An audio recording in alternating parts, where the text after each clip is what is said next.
নমস্কার। এই গরমের ভিতরে সবাই কেমন আছো? আমার তো সব ভূগোল ভূগোলেই যাচ্ছে গরমে, খাওয়া দাওয়ায় কোনো রুচি নেই, কিছুই খেতে ইচ্ছে করতেছে না। উচিত দেখি আজকে ভিন্ন কোনো একটা রেসিপি তৈরি করি, যদি তাই দিয়ে কিছু খাওয়া যায়। কটা লাউ পাতা নিয়েছি, কটা পেঁয়াজ ভুন কাটিয়ে নিয়েছি, কড়াইতে সামান্য একটু তেল দিয়ে, তার মধ্যে তেল না দিলেও হবে, শুধু শুধু করলেও হবে, দিয়ে নাড়াচাড়া দিয়ে একটু পুরা পুরা ফিরে নিলাম, দিয়ে দিলাম ওর মধ্যে কয়টা গোলমরিচ, কাঁচা জাল, কটা সাদা সর্ষে, কালো সর্ষে তোমার ঘরে যা থাকে তুমি তাই দিয়ে নে, তা নাহলে আবার দৌড়তি মানে বাজারে কিনতে। এবার দিয়ে দিলাম কয়টা কালো জিরে, দিয়ে ভালো করে একটু নাড়াচাড়া দিয়ে ওই সব মশলাগুলো দিয়ে কিন্তু বেশি নাড়াচাড়া করার দরকার নেই, নামাই নিলাম সাথে সাথে। নিয়ে এবার শিল নোড়ায় বেটে নেবা, এটা বাবা মিক্সিতে দিলে হবে না, শিল নোড়ায় বেটে নিয়ে নে তোমরা। আর শিল নোড়ায় বেটে নিলে কিন্তু খাতে একটু বেশি ভালোই লাগে।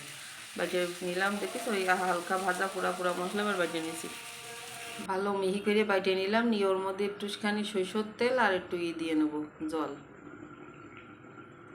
আর দিয়ে দিলাম পরিমাণ মতো লবণ হলুদ। দাঁড়াও চলে যায় না, এখনও মেলা কিছু আছে দেখার। আর মুহি রুচি নেই, গরমে খাতির সেতিছে না, তাই এরকম একখান হেলদি রেসিপি বানাই খাও। বেশি একখান তেলও দিলাম না, ওইটারও পুরা পুরা করে নিলাম। আর শৈল মাছ কেন আমি দিচ্ছি, শৈল মাছ তোমরা যে কোনো মাছ দিয়ে বানাতে পারো।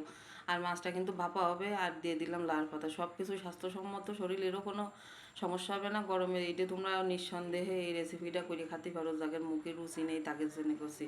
আর আমি তরতাজা লাল পাতা হলে আর কি হয় লাগে। ঘরের কানাচি দেখলাম কয়েকখান লাউ গাছে পাতাইয়ে রয়েছে, তাহলে দাঁড়াও যখন খাতে ইচ্ছে হচ্ছে না, তাহলে এই পাতাগুলো নাকি তুলিয়ে নিয়ে আসি এই দিয়ে একখান চকচকে রেসিপি বানাই দিলাম। কী করলাম, এবার ওই মশলাপাতি মাছে মাহাইয়ে এবার ওই মাঝখানে এই লাল পাতার মধ্যে প্যাকিং করে দিলাম, দিয়ে কড়াইতে দিয়ে দিলাম খানিকটা তেল। এরকম একখান কড়াই হলে বেশ ভালো হয়, সবগুলো একবারে দেওয়া যাবে না। দিয়ে তেলের মধ্যে ওই মাছগুলো বসাই দিলাম, দিয়ে একটু হালকা আছে ডেকে ডেকে এইগুলো ভাপ দিয়ে সিদ্ধ, ভাপ না ওই ভাজা ভাজা মানে বাপ ভিতরে বাপে সিদ্ধ হয়ে যাবে না। তা কত সময় কত রকম খাতে ইচ্ছে, আর এটা পঞ্জিকা দেখে তার খাইয়ে পারা যায় না। খাতে ইচ্ছে এলি করিয়ে কমে খাও, বাজারের দিকে না ছুটিয়ে মনে হচ্ছে কিছু খাবো, বাজারের দিক ছোট পোকান হাত পা কাজে লাগাই কিছু তৈরি নিজে নিজে খাও, দিন দেখবা সেই জিনিসের খাতে গেলি তোমার কাছে কিরম মনে হবে জানো, মনে হবে এবারে সেই স্বাদ। এই যে আমার ভাজা হয়ে গেছে, জালটা একটু কম করে দিয়ে হালকা আছে পুরা পুরা করে ভাজা করে নামাই ফেলাইছি। নামাই ফেলাই এবার খাওয়ার অপেক্ষা। এবারই তো একখান থালে ভাত নিয়ে তারই সাথে এবার যুদ্ধ শুরু করে দেবো। দেখি মাঝখান প্যাকিংটা খুলে দেখি কি অবস্থা, মাছের কি চেহারা হয়েছে।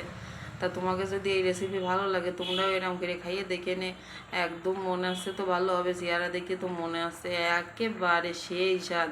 আর মাছ তোমরা যে কোনো মাছ দিতে পারো, শোল, রুই, কাতলা, মির্গে যা হোক তাই দিয়ে তোমরা এরকম করে রেসিপি বানাই খাতে পারো। আর ভালো লাগলে লাইক কমেন্ট শেয়ার করে দিও ভিডিওটা সম্পূর্ণ দেখে। আর যদি তোমাকে যদি ভালো লাগে নতুন কোনো রেসিপি যদি মনে ধরে, তাহলে আমার পেজটা ফলো করে রেখে এই নতুন নতুন রেসিপিগুলো তোমরা পাবা, দেখতে পারবা। সবাইকে অনেক অনেক ধন্যবাদ ভিডিওটা সম্পূর্ণ দেখার জন্য।